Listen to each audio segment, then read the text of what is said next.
ছোট থেকে বড় সবাই কিন্তু পিৎজা খেতে পছন্দ করে। তবে বাহিরের পিৎজার তুলনায় ঘরের পিৎজা কিন্তু অনেক বেশি স্বাস্থ্যকর হয়।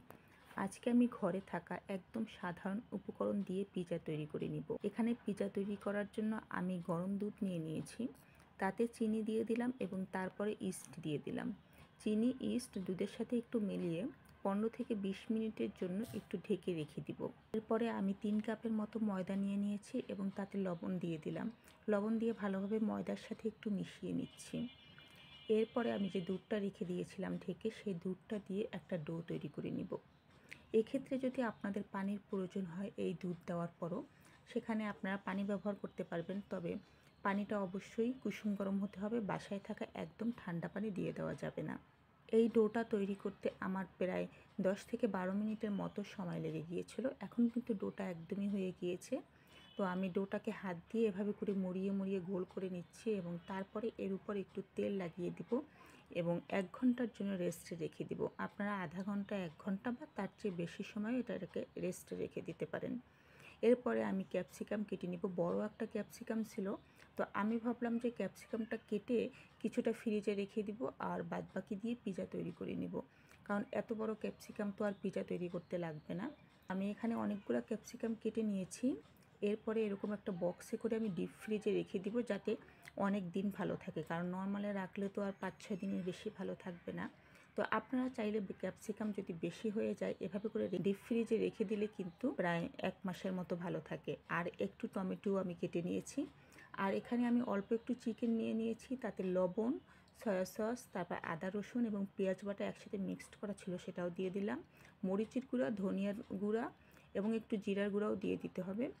তারপরে আমি টমেটো সস দিয়ে দিলাম।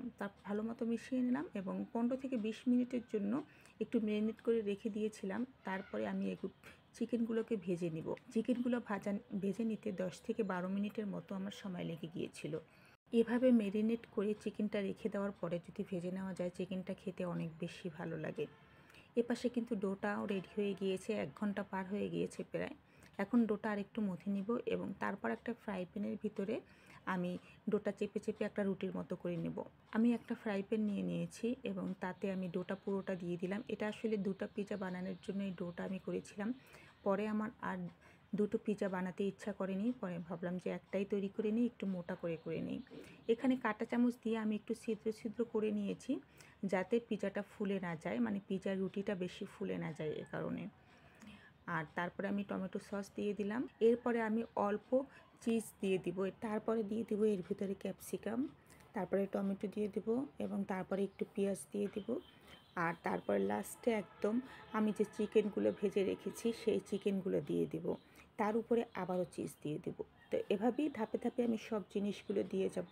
আর এই পিৎজাটা তো আমি চুলায় রান্না করে নিব, মানে বেক করে নিব। তো এই কারণে আমি এই যে ফ্রাই প্যানটায় পিৎজাটা আমি সেট করেছি, এই ফ্রাই প্যানটার নিচে একটা তাওয়া দিয়ে 20 মিনিটের মতো মিডিয়াম আঁচে কিন্তু রান্না করলেই পিৎজাটা রেডি হয়ে যাবে।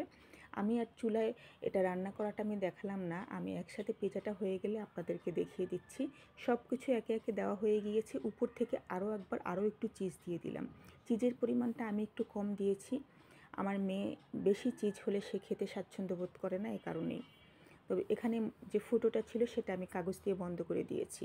তো 20 মিনিট পরে কিন্তু একদম পিৎজাটা খুব সুন্দরভাবে হয়ে গিয়েছে। আর পিৎজাটা সত্যি কিন্তু অনেক মজা হয়েছিল। এখানে আমার ঘরে যা ছিল তাই দিয়েই কিন্তু আমি পিৎজাটা তৈরি করে নিয়েছি। এখানে আরও অনেক কিছু দিতে হয় পিৎজা বানাতে, সেগুলো ছিলও না, আমি দিইও নি। আপনাদের আজকের পিৎজার রেসিপিটা কেমন লাগলো আপনারা অবশ্যই জানাবেন।